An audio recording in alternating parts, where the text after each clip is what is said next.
What's up, husbands and wives and future husbands and wives? Listen, I am going to do my best not to make this long and drawn out because, But anyway, y'all, Paul and Silas, some of the most recent marriage ministry posts or messages or inspiration, encouragement, whatever you want to name it, has been coming from the text in the book of Acts. And it's because there's so much in that story. That story is not just about praise and worship and what it can do. Now, it's a powerful praise and worship context, but that story and your marriage, listen, husbands and wives and future husbands and wives, I'm telling you, y'all got to dig into the story of Paul and Silas.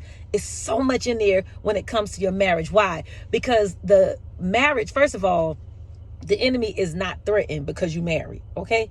He's not threatened by your marriage. What he's threatened by is the ability and the power that you two together have in your marriage. And a lot of that comes from your mouth and your actions. Now, if you just married and we out here ain't doing nothing, and our marriages is not being a witness, our marriage is not being a light, we all chaotic, we fussing, we fighting, the enemy is not threatened by that. But when we understand the power of our marriage and when we understand the ability to come together as one covenant unto God, submitted to him, now that's what the enemy is threatened by. But when the pressures of life come in your marriage and when the weight of life comes in your marriage and life starts lifing in your marriage, I'm telling you, remember the story, read it in context of Paul and Silas. The people were not mad with Paul and Silas when they were like a little agitated, but it was not until they rebuked the woman and then the people, their money started getting messed with. It wasn't until they rebuked and caused that demon to come out of her that then like, oh wait, now you messing with my money.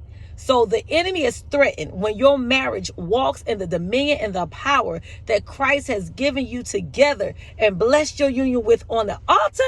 Woo! He's like, oh, now they about to mess with other marriages.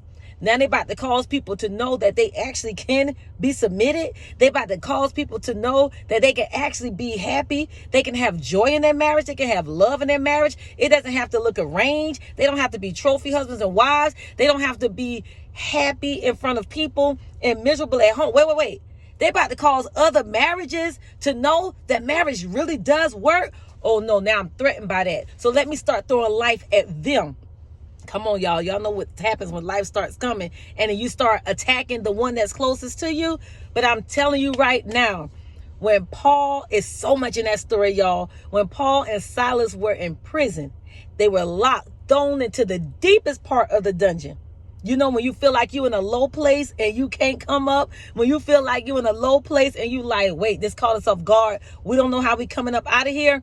They started singing hymns. They started singing praises unto God. Okay. And what happened at midnight? Come on, y'all. Joy comes in the morning. And at midnight, the chains, the earthquake, everything began to shake. The chains fell off. Everything opened up. And guess what? It did not just happen for Paul and Silas.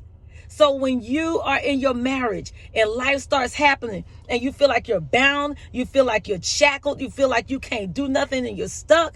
And when you remember the power of praise and worship and chains start to fall off, guess what? It was not just for them. Every other prisoner had access to be free because this chains did not just fall off of them. So that's why we always say in the power chord, marriages need other marriages. You got to be connected to other marriages because it was when Paul and Silas began to sing and praise God, things start happening for the others that was around them. So when your marriage walks into the dominion and the authority that God has given you and you submit your marriage unto God, those that are connected with you have that same access. And this is one of my favorite parts of that story. When the prisoner, the one that was assigned to them, when he realized like, oh shoot, they free, they gone, the chains came off. When he realized that he was about to take his own life, Paul and Silas yelled out, say, hey, don't take your life. We all still here. We're right here. We didn't go anywhere. And what happened?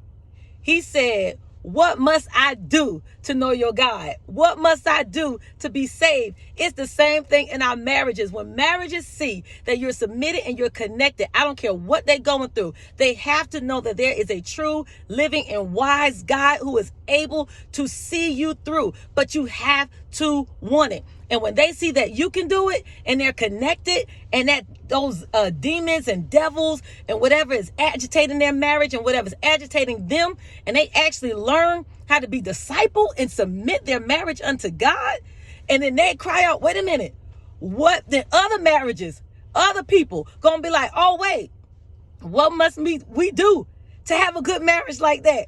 What must we do? And guess what? It ain't about us. It ain't about them. What must you do? You must submit your marriage unto God. You have to be submitted unto him. I'm telling you why? Because this is flesh. The wife gonna get it messed up. The husband gonna get it messed up. You're gonna say some stuff. You're gonna feel a certain kind of way. But at the end of the day, when you submit your life to Christ, and when you submit your marriage back to God, because on the altar, we were prayed over, we were covered, and we asked God to cover our marriages. But then somewhere along the line, we got grown, you know what I mean? And then we took that thing back.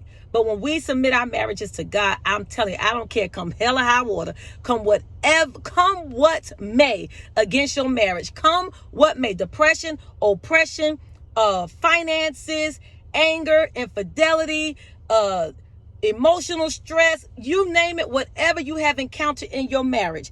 And I'm not making light of any of those things. What I'm saying is all those things have the power and the ability to lock your marriage up. And so you're bound. But when you submit that thing back to Christ, open up your mouth and sing those hymns and praises unto God. Now, do I mean that y'all got to have a kumbaya session in there? That's not what I'm saying. But understand the power of those lyrics.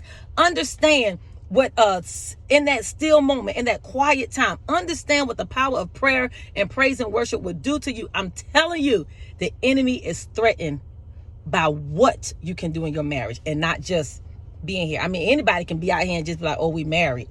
But he's threatened, and that's why he wants to keep a stronghold on you, and you can't break the stronghold off.